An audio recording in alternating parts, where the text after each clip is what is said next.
If you are planning for a year, sow rice. If you are planning for a decade, plant trees. If you are planning for a lifetime, educate people. Education gives us a knowledge of the world around us and changes it into something better. It develops in us a perspective of looking at life.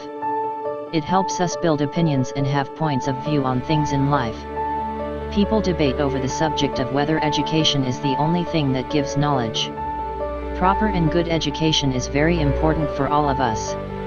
It facilitates quality learning all through the life among people of any age group, caste, creed, religion, and region. It is the process of achieving knowledge, values, skills, beliefs, and moral habits. Reasons why education is extremely important. 1. For a happy and stable life. 2. To earn money. 3. For equality among people. 4. Makes you self-dependent. 5. Turns your dreams into reality. 7. Makes you confident. 8. For socio-economical growth of country.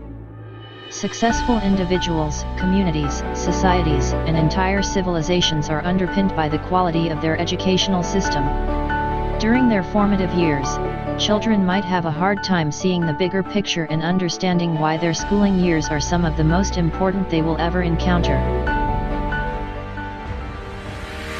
India's first education policy came under the Indira Gandhi government in 1968 and India's second education policy came in 1986 under the Rajiv Gandhi government, which was modified in 1992 during the time of P.V. Narasimha Rao government, and now after 34 years, India's new education policy 2020 has come. The Union Cabinet in July 2020 approved the new education policy, NEP, which aims at universalization of education from preschool to secondary level. The National Education Policy is the new way of structuring the masterminds of incredible India. It is an initiative that gives importance not only to the nerd students but also to the creative minds of this new generation. With the changing centuries, comes the creativity and innovative skills which children possess. And to make efficient use of it so that the country can benefit from these skills, it is necessary to guide the students to the correct path right from their toddler age. It includes restructuring of school structure, no rigid separation between streams, mandatorily vocational studies to be made a part of the curriculum. The board exams will be at low stake. No bypassing of comprehensive education, introduction of holistic progress card, optimizing the cultural values by multilingualism. Foreign university campus will be set up in India.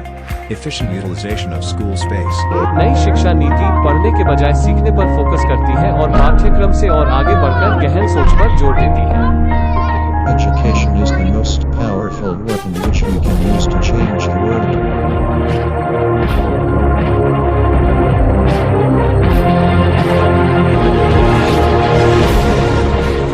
Language seems to be a negative factor in the National Education Policy 2020.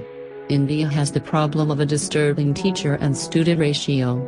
So introducing mother languages in academic institutions for each subject is a problem. Educational institutions lack benches, blackboards, well-equipped libraries and so on.